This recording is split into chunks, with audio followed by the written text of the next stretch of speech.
겨울 속에 봄이 오는 것 같다라는 이야기를 합니다. 근데 실제로 요즘 날씨들이 겨울 속에 진짜 봄이 오는 것 같아요. 너무 따뜻하고 그러니까 오히려 요새는 나른해서 졸려서 그런가 유별나게 봄철도 아닌 겨울에 막바지인데도 한창 겨울이죠. 12월, 1월, 2월이 우리나라의 겨울이니까 실제로는 한창 겨울입니다. 그런데 이상하게 교통사고가 굉장히 많이 나요. 그리고 날씨가 굉장히 춥지도 않은데도 불구하고 불이 많이 납니다. 그러니까 이런 날씨들이 겨울인데 추워야 하는데도 불구하고 날씨가 따뜻해지다 보니까 사람들의 마음에 몸만 졸리는 것이 아니라 마음도 졸리나 봐요. 그래서 교통사고가 많이 나는 것 같아요. 제가 이렇게 운전을 하다가 느끼는 건데 기타를 일단을 들고 이렇게 가도 너무 더워가지고 오히려 열기 때문에 막 졸리고 이런 것들을 경험하게 되더라고요. 그러니까 날씨가 이렇게 이상 기온을 일으키는 것도 그렇게 사람 몸에 어떤 뭐라 그러나요? 그걸 밸런스라 그러나요? 밸런스를 깨뜨리는 그런 일들이 되어지나 봐요. 교통사고가 유별나게 많이 일어나고 화재도 많이 일어납니다. 여러분 주위에도 혹시 이렇게 졸립고 이런 것들 때문에 좀 부주의하고 소홀한 일들 때문에 어떤 큰 화재가 난다거나 어떤 위험에 처하는 일이 없도록 항상 살피시고 조심하시길 바랍니다. 사고는 봄철에 가장 많이 일어난다고 그러죠. 추운 계절을 지나서 움츠렸던 몸이 이제 봄에 적응하기 위해서, 더위에 적응하기 위해서 반응하다 보면 그 반응을 미처 쫓아가지 못해서 졸음운전을 하게 되고 몸이 굉장히 피곤하고 이런 모습을 보게 됩니다. 그리고 또 연세 드신 분들은 계절이 바뀔 때에 어떤 운명하시거나 이런 일들이 많이 생겨요. 돌아가시는 일들이 많이 생겨요. 운명하셨다라는 이야기는 원래 이게 맞지 않는 이야기인데 나도 모르게 이렇게 나와요. 자꾸 어르신 돼가지고 수천하셨다 이렇게 얘기하는 게 맞죠. 운명이라는 것은 불교나 이런 데서 쓰는 용어들입니다. 우리는 사용하는 용어들이 아닌데. 자, 이제 오늘 말씀은 빌립보서의 말씀을 가지고 빌립보서 4장의 말씀을 가지고 함께 은혜 나누기를 원합니다. 아멘. 기뻐하라 라고 오늘 본문 말씀이 말씀하고 있습니다. 기뻐하라는 것입니다. 오늘 기쁨의 비결이라는 제목으로 함께 은혜 나눌 때에 성령님께서 오셔서 우리에게 말씀을 전해주시고 또 우리의 신비에 새겨주시기를 원합니다. 주 안에서 오늘 4절 말씀을 보니까 주 안에서 항상 기뻐하라. 내가 다시 말하노니 기뻐하라 라고 이야기하고 있습니다. 오늘 바울사도는 성경을 기록하면서 이 성경을 자기의 임의대로 자기의 생각대로 쓴 것이 아니라 이것은 주의 명령이었다라고 말씀하고 있습니다. 여러분들은 이 말씀을 읽으면서 늘 생각해야 할 것은 하나님의 성령의 감동으로 쓰여진 모든 성경들은 그것을 쓴 기자가 있고 그것을 대필한 사람도 있고 여러 가지 모양의 성경을 기록한 사람들이 있지만 이 성경은 근본적으로 하나님의 감동, 성령의 감동으로 되어졌다. 즉 하나님께서 명령하신 말씀이다 라는 데 주목하셔야 합니다. 그런데 그 말씀이 오늘 빌립보 교회를 향해 그리고 우리들을 향해 주 안에서 너희는 항상 기뻐하라 라고 말씀하고 있다는 사실입니다. 이것은 주님의 명령으로 주어진 말씀입니다. 사람이 살아가는데 가장 중요한 일이 무엇이 있을까요? 어떻게 살면 마지막 순간에 일생을 돌아보며 미소를 짓고 다가오는 새로운 세상을 향해 우리가 설레는 마음으로 임종을 맞이할 수 있을까 하는 것입니다. 이렇게만 할 수 있다면 우리의 삶은 참 행복할 것입니다. 뒤를 돌아봐서 후회하지 않는 삶을 살았고 이제 다가오는 천국을 바라보며 가슴이 설레는 마음으로 임종을 맞이할 수 있다면 여러분 얼마나 행복하겠습니까? 하나님을 모르는 사람, 예수 그리스도를 모르는 사람은 이 죽음에 대한 공포가 대단한 것입니다. 늘 이 공포 속에 살아가야 해요. 언제 어떤 일이 생길지 자기에게 모름으로 인해서 마음속에 스트레스를 받으며 살아간다라고 이야기를 합니다. 사람이 이런 것에 대해서 초연해질 수 있는 방법이 두 가지가 있습니다. 죽음에 대한 의문점을 가지지 못한 지식이 없을 때에 우리는 죽음이라는 것에 대한 공포를 못 느끼는 모습을 보게 됩니다. 또 하나는 이 죽음에 대해서 내가 어떻게 어디에서 왔으며 어디로 갈 것을 분명히 아는 사람들은 죽음에 대한 공포를 잊어버리게 됩니다. 이 두 가지의 유형 외에는 대부분의 사람들이 공포에 사로잡혀 살아갑니다.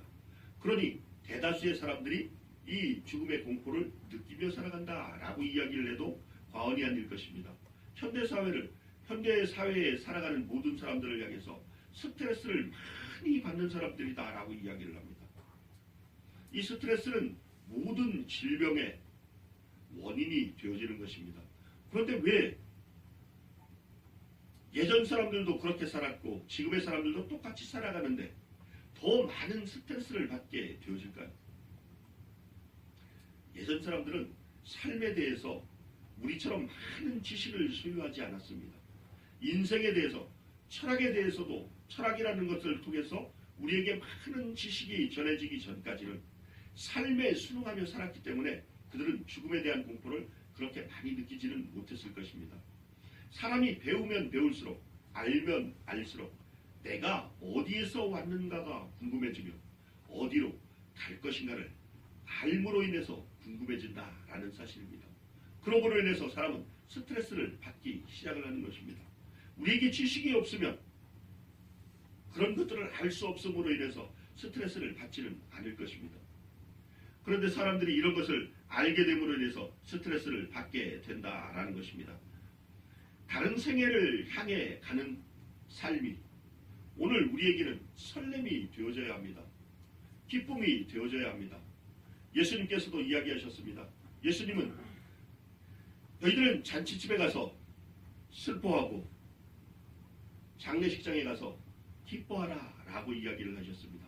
이것은 세상적으로 보면 역설적인 이야기들입니다. 어떻게 그렇게 할 수 있습니까, 주님?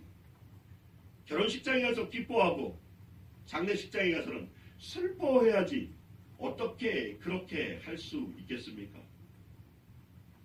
예수 그리스도를 믿으면 이것은 너무나 당연한 일들이고 너무나 우리에게 다가오는 은혜의 말씀이 되어질 것입니다.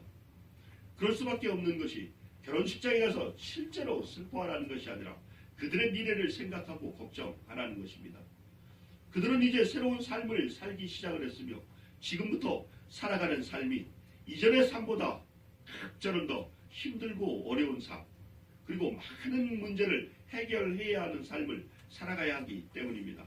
이제 두 사람이 한 몸이 되어져서 부부로 살아가기 시작을 하면 두 인격체가 하나의 인격체처럼 예수 그리스도의 인격체를 닮아가며 잘 살아가면 좋은데 서로 태어난 것과 살아온 환경과 받은 교육이 다르다 보니까 두 사람이 모여 한 인격체처럼 살아가기 위해서는 많은 다툼과 갈등을 겪어야 합니다. 이것이 결혼생활의 시작입니다. 어떤 사람이 이야기를 합니다. 당신에게 새로운 삶이 주어진다면, 신혼 때의 삶이 다시 주어진다면 당신은 마음이 어떻겠습니까? 라고 이야기를 합니다. 저는 싫습니다. 그 시절로 돌아가고 싶은 마음이 없습니다. 왜 그렇습니까? 신혼 때는 행복하고 좋았을 때인데 왜 그 시절로 돌아가기를 원치 않으십니까? 왜 그 시절로 돌아가야 합니까? 이제 인생을 살 만큼 살아보니까 내 아내에 대해서도 알 만큼 알아졌고 내가 어떻게 살면 내 가정을 행복하게 꾸려갈 수 있는가도 알게 되어졌는데 이제 살만한데 왜 신혼 때 그 싸우던 모습으로 다시 돌아가야 합니까? 저는 그럴 마음이 없습니다. 지금이 행복합니다 라고 이야기를 합니다. 저도 그 의견에 동의합니다. 신혼 때는 우리도 참 많이 다퉜던 것 같아요.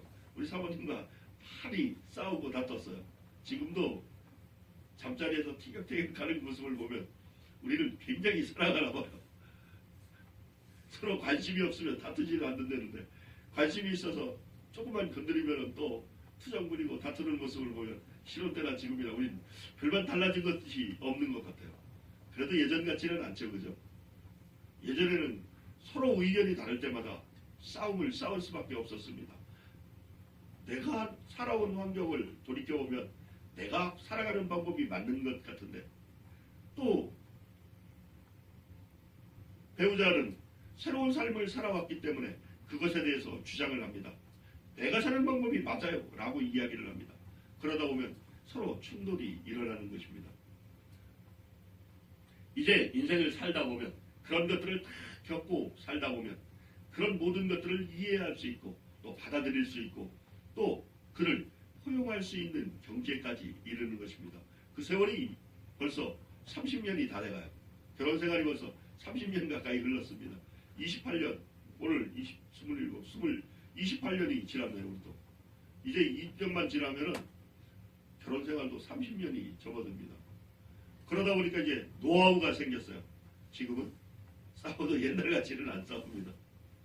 죽일 듯이 싸우지는 않는다라는 거예요.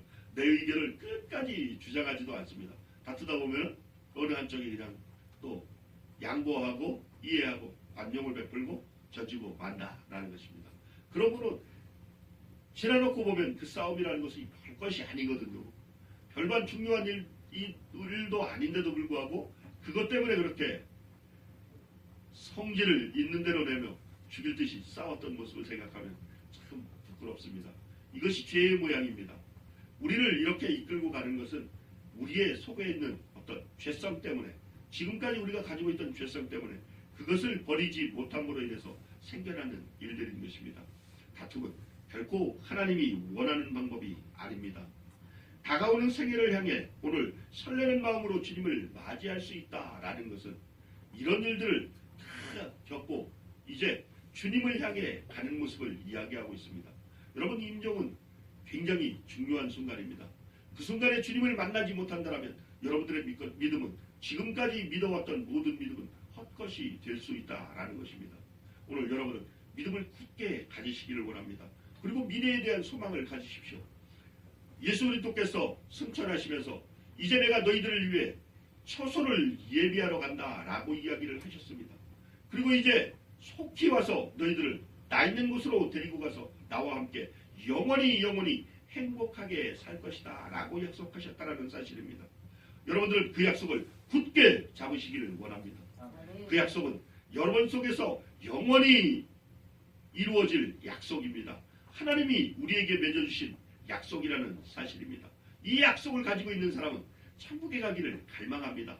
오늘 하나님 앞에 이 세상의 모든 생명이 끊어지고 하나님 앞에 가는 순간이 되어진다면 오히려 이 세상에 대해서 미련을 갖고 이 세상에 안타까움을 두는 것이 아니라 다가올 주님이 주시는 행복을 위해 천국을 바라보며 마음이 설레야 한다라는 것입니다. 이 세상에서는 아무리 행복한 것 같아도 고난의 길입니다. 아무리 즐겁고 좋은 것 같아도 우리의 몸이 힘들고 고통을 겪는 길을 살아가야 한다라는 것입니다. 여러분, 이 세상에서는 만난 것을 먹을 때에도 양껏 먹으면 탈이 나는 세상입니다. 좋은 것도 지나치면 우리에게 해가 되는 세상입니다. 그런데 우리에게 다가오는 천국은 슬픔도 눈물도 괴로움도 없는, 죽음도 없고 고통도 없는 영원한 행복만이 기다리고 있는 곳이다 라고 성경이 기록하고 있습니다. 여러분 속에 이 소망이 있기를 원합니다. 그러므로 인해서 설레는 마음으로 주님을 맞을 수 있는 그 사람이 되시기를 원합니다. 이 사람은 늘 감사하며 살아갈 것입니다. 이 사람은 늘 기뻐하며 살아갈 것입니다. 이 삶을 기쁨으로 이끌어갈 수 있는 유일한 방법은 예수 그리스도 주님 안에서 기뻐하는 방법입니다. 이 주님이 없는 사람들은 이런 기쁨을 누릴 수 없기 때문입니다. 주 안에서 항상 기뻐하라는 것은 우리에게 그렇게 중요한 일입니다. 웃음 치료사들이 이런 이야기를 합니다. 기쁘지 않아도 크게 웃으면 우리 몸에서 엔돌핀이 솟아나와서 나쁜 세균을 죽이고 우리의 몸을 치유하는 힐링의 효과가 있다라고 이야기를 합니다.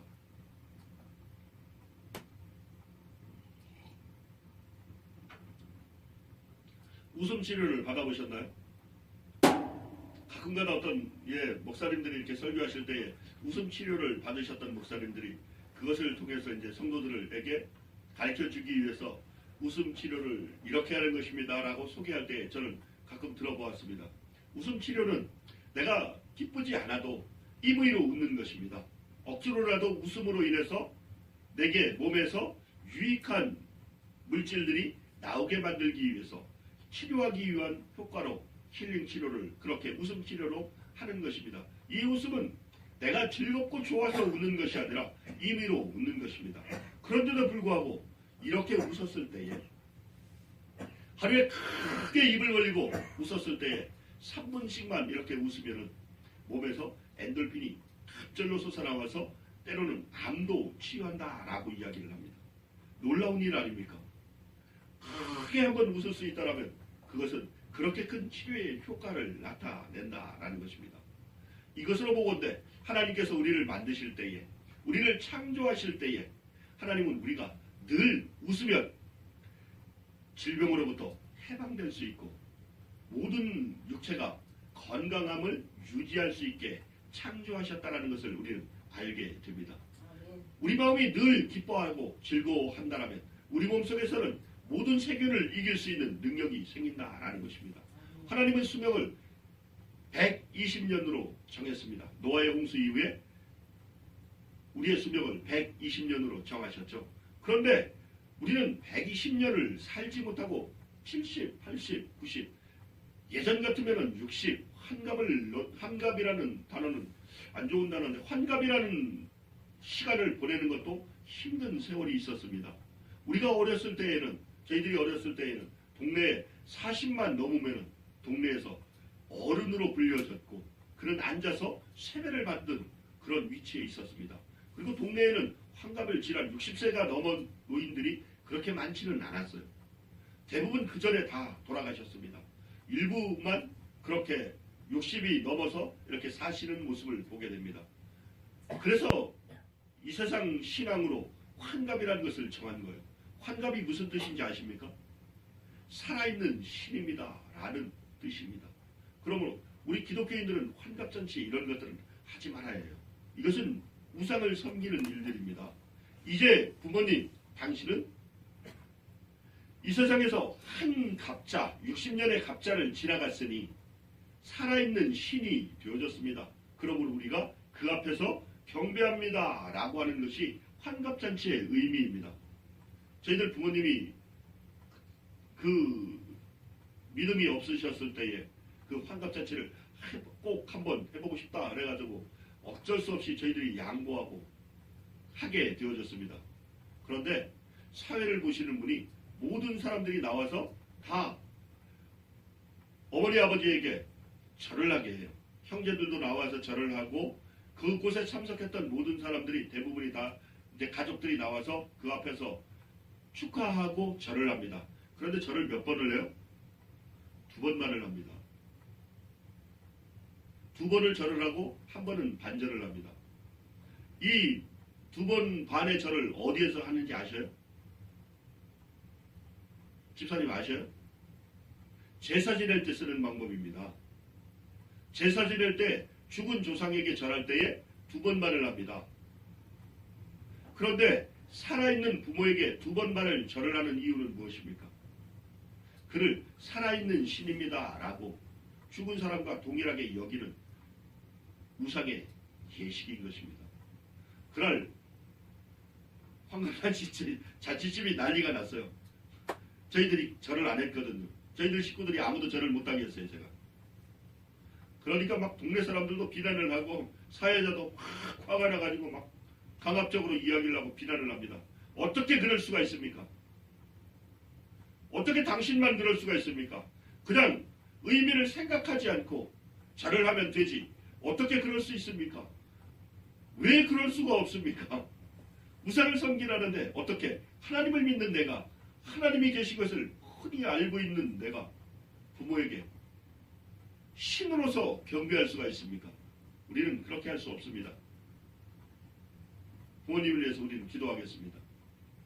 그 다툼 속에 저희들은 결국 신앙을 지켰습니다. 그리고 우리는 돌아오면서 이런 이야기를 했습니다. 이제 우리 집에서 환갑잔치는 끝이다. 이후로부터는 우리 집에서는 환갑잔치라는 것은 있을 수가 없는 일이다. 하나님을 섬기는 사람들이 이 무슨 짓인가? 결국 우리는 환갑잔치를 앞으로 하지 않기로, 이제 그런 것들은 우상을 섬기는 것을 확실히 알았으니 우리는 우리 속에서 그 자체를 지워버리자라는 이야기를 하며 돌아왔습니다. 그리고 나서 지금까지 이제 어머니도 안 하셨어요. 칠순이 되어져 가셔도 이제 그것에 대해서 아주 단호하십니다. 생각들이 이제 많이 변하셔서 환갑잔치라는 것을 개념을 이제 달리 생각하기 시작을 했습니다. 아, 그것이 우상이구나. 여러분들, 이런 작은 것 하나하나들이 우리 속에 들어가서 우리를 병들게 만들고 하나님과 멀어지게 만드는 요인이 되어집니다. 주님께서는 너희들은 항상 기뻐하라 라고 이야기를 하고 있습니다. 그런데 세상 것으로 기뻐하라는 것이 아니라 주님 안에서 기뻐하라는 것입니다. 그러려면 주님의 안에 들어와 살아야 합니다. 주님 안에 사는 삶을 우리는 신앙생활이다 라고 이야기를 합니다. 그런데 이 신앙생활을 살아가면서 우리는 주님 안에서 살아가는 모습을 보이고 있는가 하는 것입니다. 주님 안에 있다는 것은 무엇입니까? 주님이 항상 우리를 보호하고 있다는 뜻입니다. 우리와 항상 동행하며 우리를 지켜보고 계시다라는 것입니다. 우리가 잠자리에 들 때에도, 무엇을 먹을 때에도, 무엇을 행할 때에도 주님과 함께 하심을 여러분들은 늘 잊지 말아야 합니다. 그런데도 불구하고 우리는 삶 속에서 어쩔 수 없잖아요 라는 의미로 주님을 무시하고 그분을 외면하는 경우가 너무나 많다라는 사실입니다. 이런 환갑잔치나 이런 일들도 마찬가지입니다. 어느 날 교회에 있는데 사모님이 막 쫓아오셔서 맛있는 거 먹고 가래요. 그래서 무엇입니까? 그랬더니 오늘이 전 몰랐어요. 대번은 동지잖아요. 팥죽을 쏘았거든요. 아유, 드시고 가세요. 제가 그 자리에서 그냥 막 화가 나서 그냥 한마디 하고 싶은데 제가 아직 그럴 수 있는 위치가 아닌가 싶어서 그냥 꾹 눌러잡고 제가 속이 아파서요. 죽도 못 먹습니다. 지금 속이 아파서 금식하고 있는 중입니다. 도저히 다른 것을 먹을 수가 없습니다. 그래서 죄송합니다. 라고 그것을 안 먹고 그냥 돌아섰습니다. 무슨 일입니까? 목회자의 가정에 정월 대보름이라고 팥죽을 쏘아왔다고, 팥죽 먹자고, 성도들이 맛있게 쏘아왔다고 자랑하려고 그것을 내어놓습니다. 여러분, 정월 대보름이 뭐하는 날인지 아셔요? 보름에 팥죽을 먹는 이유를 아십니까? 붉은 것은 귀신을 쫓아낸다는 의미로 팥죽을 쏘아 먹는 것입니다. 그리고 귀신에게 그 동지에 팥죽을 쏘으면 장독대 위에다가 팥죽을 떠다가 갖다 놔요. 그렇죠? 귀신이 와서 먹으라고요. 그리고 이 집에 해코지하지 말라고 떠다 놓는 것입니다. 그리고 그 붉은 것을 먹음으로 인해서 우리 몸속에서 귀신이 어떤 해를 끼치지 말아달라고 귀신께 비는 의식입니다. 그것을 어떻게 알면서 행할 수 있는가 하는 것입니다. 세상이 그러니까 우리도 그럴 수밖에 없다. 그러면 우리와 예수 그리스도를 믿는 우리와 세상과 무엇이 다른가 하는 것입니다. 구별이 없는 거예요. 이렇게 분별이 없는 속에 어떻게 예수 그리스도의 안에 있는 기쁨을 알 수 있겠습니까? 그들의 말은 가식일 경우가 많다라는 것입니다. 그분이 예수 안에 있는 기쁨을 이야기한다 할지라도 저는 믿어지지 않을 것 같아요. 어떻게 이런 세상과 짝하고 사는 사람 입에서 하나님의 말씀이 선포되었다 할지라도 그 말씀을 믿을 수 있겠는가 하는 것입니다. 예수 그리스도를 믿는 사람은 말씀을 이루며 살아가는 사람들입니다. 말씀을 성취하며 살아가는 사람들입니다. 즉 무엇입니까? 약속의 자녀다라는 의미는 무엇입니까? 그 약속을 우리가 이루며 살아가는 약속의 자녀를 이야기하는 것입니다. 하나님께서는 우리를 하나님의 자녀 삼으셨습니다. 그것도 그냥 말씀으로만 삼으신 것이 아니라 그 사랑을 확증하기 위해서 우리를 위해 예수 그리스도를 보내주셨고 우리의 죄를 실제로 예수 그리스도를 죽이심으로 사하셨다라는 것입니다. 하나님의 사랑의 확증인 것입니다. 얼마나 더 감격할 수 있겠습니까? 얼마나 더 놀라운 일이 우리에게 일어나야 주님을 알 수 있겠습니까? 이보다 더 놀라운 일이 어떻게 있을 수 있겠는가 하는 것입니다. 여러분들을 위해 누가 죽어준 사람이 있습니까? 여러분들을 위해 누가 손이라도 하나 잘라준 사람이 있습니까? 예수님은 우리가 알지도 못할 때에 오셔서 우리를 위해 십자가에 못 박혀 죽으시면서 우리를 사랑하셨다라는 것입니다. 아멘. 이렇게 확증된 사랑, 이 예수님과 함께 살아가는 사람이 어떻게 세상의 모양을 따라갈 수 있으며 세상의 풍습을 쫓아갈 수 있겠습니까? 그러면서 어떻게 주님 안에 산다고 말할 수 있으며 주님이 내 안에 계시다라고 말할 수 있겠는가 하는 것입니다. 믿음은 실증하는 것입니다.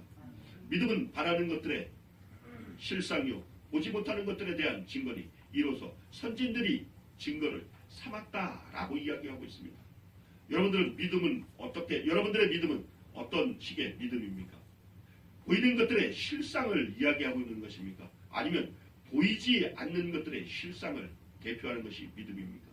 여러분들은 없는 것을 있는 것 같이 믿는 믿음이 있기를 원합니다. 오늘 베드로는 무리를 걸었습니다. 예수님처럼 걸었다는 사실입니다. 그가 중간에 빠지고 말았지만 그의 믿음은 대단하지 않습니까? 파도치는 바다를 걸을 수 있었다는 것은 예수님이 오라라고 이야기했을 때에 그는 망설임 없이 바다에 두 발을 내려놓을 수 있었다라는 그 사실 하나만 가지고도 그는 모든 제자들의 대표성을 띌 만한 믿음을 가졌습니다. 여러분은 그런 믿음이 있습니까? 저와 여러분에게도 그런 믿음이 있기를 원합니다. 사람들은 제가 이야기할 때마다 웃습니다. 바보 같은 행동을 한다라고 이야기를 합니다. 이제 간호사님도 그런 모습은 그런 것들은 고치세요라고 이야기를 합니다. 저는 지금도 가끔 가다가 저 혼자 어디 시골을 가거나 어디를 가다가 보면 개울을 만나면 무리를 걸어보고 싶어서 지금도 무리에 들어가거든요. 들어가서 저는 걸어보고 싶어요. 베드로처럼 무리를 걸어보고 싶습니다. 물을 향해 명령합니다. 예수 그리스도의 이름으로 명하노니 나는 무리를 걸을지어다. 그리고 걸어봅니다. 걸었을까요? 지금까지 해왔는데도 아직도 빠져요. 그 이야기를 하자 어떤 목사님이 그런 이야기를 하십니다. 그것은 베드로에게만 하나님께서 말씀하시기 위해서 우리에게 말씀을 가리키기 위해서 특별히 베푼 은혜입니다. 그러니까 당신은 절대로 무리를 걸을 수 없습니다. 라고 이야기를 합니다. 특별한 일은 그때 하나님께서 성경을 기록하기 위해서 그에게만 특별히 이루신 일들입니다. 그러니까 당신은 걸을 수 없습니다. 라고 이야기를 합니다. 그런데 저는 그 말씀에 동의할 수가 없습니다. 성경 말씀에 나는 못 걷는다 라고 기록되어 있지를 않거든요. 그리고 이것은 이례적인 것이다 라고 이야기를 하고 있지를 않습니다. 오히려 예수님께서는 그것을 책망하고 계시다라는 것입니다. 믿음이 적은 자들아 왜 의심을 하느냐 라고 말씀하고 계십니다. 무엇입니까? 오늘 내가 예수 그리스도를 믿는다라면 실제로 그 일은 내게 일어나야 하는 일입니다. 그 일이 주님의 어떤 뜻과는 관계없이 믿음으로 일어나야 하는 일들이라는 것입니다. 주님의 뜻과 관계가 없다라고 이야기를 했는데 이것은 보통 사람들이 나를 바라볼 때의 관점에서 볼 때의 관계가 없는 일들입니다. 이것은 주님의 일과 내 개인적인 일로 놓고 보면 굉장히 관계가 있습니다. 왜 그렇습니까? 저는 주님의 말씀을 내 몸에 실제로 이루고 싶은 것입니다. 이보다 더 확실한 주님과의 관계를 원하는 것이 어디에 있겠습니까? 베드로는 걷게 하셨던 주님, 제게도 제발 그런 믿음을 주옵소서. 제가 무리를 걷는 것이 무슨 주님을 위해 좋은 일이겠습니까? 라고 이야기를 한다면 그분은 심하게 착각을 하고 있는 것입니다. 제가 그런 확실한 믿음을 가지고 주님께서 제게 그런 믿음을 주시옵소서 라고 했을 때 내가 무리를 실제로 걸은 증거를 가지고 여러분도 무리를 걸으실 수 있습니다. 여러분들이 원하는 모든 기도의 제목들은 주님께서 이렇게 다 이루게 하실 것입니다. 라고 선포할 수 있다면 여러분들에게 더 큰 은혜가 되지 않겠습니까? 내가 오늘 무리를 걸을 수 있는 능력이 있다면 병자를 향해 손을 얹고 예수 그리스도의 이름으로 명하노니 귀신들아 떠나가라, 병들아 떠나가라 외쳤을 때에 그 일이 이루어지지 않겠는가 하는 것입니다. 오늘 예수 그리스도를 믿는 사람들에게는 이런 능력이 있어야 할 줄 믿습니다. 아멘. 세상의 모든 부족한 것들을 치유할 수 있는 능력이 있어야 하는 것입니다. 아멘. 예수님은 앉은 맹인을 일으켰습니다. 날 때부터 맹인되었던 그를 두 눈을 뜨게 했습니다. 죽은 자도 살리셨습니다. 무덤을 향해 나사로야 나오라 외쳤을 때 나사로는 걸어 나왔다라는 사실입니다. 아멘. 여러분, 이런 믿음이 여러분 속에 있다면, 이런 능력이 여러분 속에 있다면 여러분 어떻게 기뻐하지 않을 수 있겠습니까? 이 사람은 기쁨으로 춤추고 있을 것입니다. 그 마음이 너무나 즐겁고 행복해서 잠시라도 가만히 앉아있을 수 없을 것입니다. 이는 나가서 예수 그리스도를 증거할 수 있을 것입니다. 만나는 사람들에게 다 이야기할 겁니다. 내가 무리를 걸었어. 예수님을 믿는 믿음으로 주님이 나를 무리를 걷게 하셨어. 내가 손을 얹고 기도하면 너의 모든 문제들을 다 해결해 줄 수가 있어. 예수님만 믿어봐. 예수님만 믿어봐. 나처럼 즐겁고 행복할 수가 있어. 라고 자신있게 예수님을 소개할 수 있는 능력이 생기지 않겠습니까? 주님을 믿는 믿음은 여러분들을 담대하게 할 것입니다. 그리고 여러분들을 이끌어 이 세상을 변화시키는 능력으로 사용할 것입니다. 이제 우리가 하나님 앞에 쓰여질 수 있는 유일한 방법은 예수 그리스도를 믿는 믿음이 여러분 속에 충만함으로 여러분들이 하나님의 능력이 되어져서 세상을 하나님께로 이끌어 갈 때입니다. 하나님께 쓰임받는 귀한 성도들이 되시기를 원합니다. 아멘. 이 사람은 주 안에서 기뻐하는 사람입니다. 이 믿음이 있을 때에, 이 능력이 있을 때에 여러분들은 기쁘고 즐거울 수 있습니다. 두 번째는 관용입니다. 모든 사람들에게 이 관용을 알게 하라 라고 이야기를 하고 있습니다. 그런데 이 관용은 두 번째입니다. 첫 번째는 여러분 속에 믿음이 있어야 하며 기쁨이 있어야 합니다. 예수 그리스도를 믿는 기쁨으로 여러분들이 즐겁지 않으면 누구를 향해도 관용을 베풀 수 없다라는 것입니다. 관용이란 단어는 헬라어로 에페이케스입니다. 뜻은 손해나 역경을 당해도 쉽게 넘어지거나 동요되지 않고 평정을 유지하는 영적인 인내를 관용이다라고 말합니다. 이 관용이 여러분들에게 있기를 원합니다. 그런데 만약 내가 임의로 내 생각으로 꾹꾹 눌러 참아가며 누구를 이해하고 포용한다면 이것을 관용이라 말할 수 있겠는가 하는 것입니다. 철학은 이것을 이야기합니다. 너는 너 자신을 죽여라. 너 자신을 낮춰라.